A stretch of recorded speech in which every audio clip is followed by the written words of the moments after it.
Hindi mo kailangan ng perpektong simula para magtagumpay.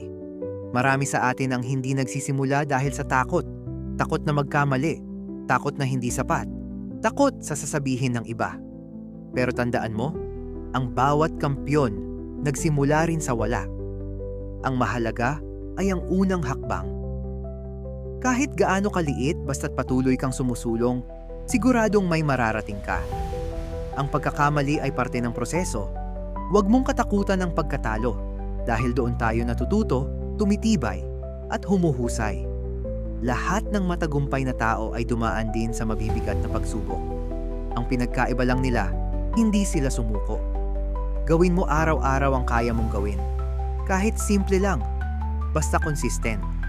Ang sipag, disiplina, at pananampalataya sa sarili ay sandatang mas makapangyarihan pa sa talento. Tandaan, hindi mo kailangang maging pinakamagaling agad.